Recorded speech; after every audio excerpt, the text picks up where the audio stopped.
5ാം class പഠിക്കുമ്പോഴാണ് ഒരു cinema കാണാൻ തീരുമാനിച്ചു. ടിപ്പു സുൽത്താൻ എന്നാണ് സിനിമയുടെ പേര്. അത് ഹിന്ദിയാണ്. മുക്കത്തിപ്പോൾ പ്രധാന 2 തിയേറ്ററുണ്ട്. ഒന്ന് അഭിലാഷും വേറൊന്ന് PC. മുക്കത്തെ 2 ബസ് സ്റ്റോപ്പിൻ്റെ പേരാണ്. ഒന്ന് PC ജംഗ്ഷൻ, ഒന്ന് അഭിലാഷ് ജംഗ്ഷൻ. PC ആദ്യത്തിൽ ഞാൻ അറിയുമ്പോൾ അത് പ്രസാദ് ടോക്കീസായിരുന്നു, പിന്നെ ശാസ്ത ടോക്കീസായി, പിന്നെയാണ് PC ടോക്കീസായത്. അന്ന് കെട്ടിമേഞ്ഞ ഒരു ഓലപ്പരയും. അപ്പോൾ അവിടെ പോയിട്ടാണ് ടിപ്പു സുൽത്താൻ കാണുന്നത്. ഒന്നും മനസ്സിലായില്ല. പക്ഷേ വലിയ ഉത്സാഹമായിരുന്ന കുതിരപ്പുറത്ത് ആളിങ്ങനെ പോകണു, ആളുകൊണ്ട് വെട്ടുന്നു, ആൾ മരിക്കുന്നു, ദേഷ്യം പിടിക്കുന്നു, പീരങ്കി ഉപയോഗിക്കുന്നു.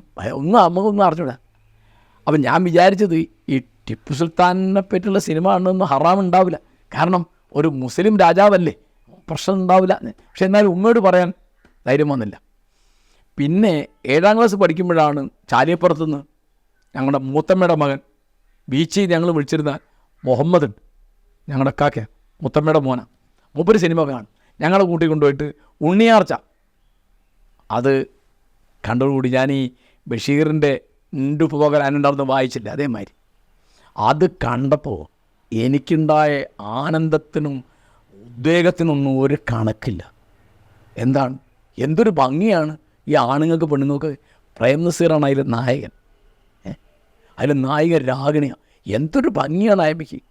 ഞാൻ 7ാം ക്ലാസ് പഠിക്കുക. അതിലൊരു പാട്ടുണ്ട്, അന്നു നിന്നെ കണ്ടതിൽ പിന്നെ.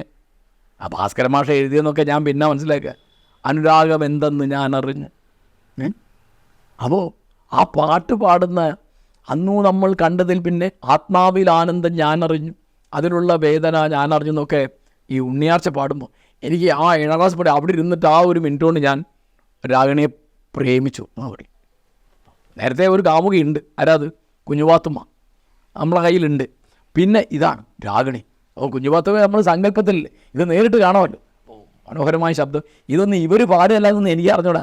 ഇതൊക്കെ പിന്നണി ഗായികമാർ പാടുന്നതാണ്, പിന്നണി ഗായകന്മാരുണ്ട്, സംഗീത ഇതൊന്നും അറിഞ്ഞൂടാ. പക്ഷെ ആ സിനിമ എനിക്ക് വളരെ, പക്ഷേ ഇത് ഒരിക്കലും എങ്ങനെയോ ഞങ്ങൾ വർത്തമാനം പറയുമ്പോൾ കേട്ട് ഉമ്മ മനസ്സിലാക്കി, ഉമ്മ നെഞ്ഞത്തടിച്ച് നിലവിളിക്കുകയും കരയുകയും പടച്ചവനോട് പൊറുക്കലിനെ തേടുകയൊക്കെ ചെയ്തൊക്കെ എനിക്ക് വലിയ വിഷമായി. സിനിമ കാണുകയെന്ന് പറഞ്ഞു വലിയ ദുരിതമാണ്. കാരണം സിനിമ കാണുന്നത് നരകത്ത് പോകാൻ കാരണമാവുന്നൊരു കാര്യമാണെന്ന് ഉമ്മയ്ക്ക് പൂർണ്ണ ബോധ്യം. അപ്പോൾ എന്താ ചെയ്യും നമ്മൾ?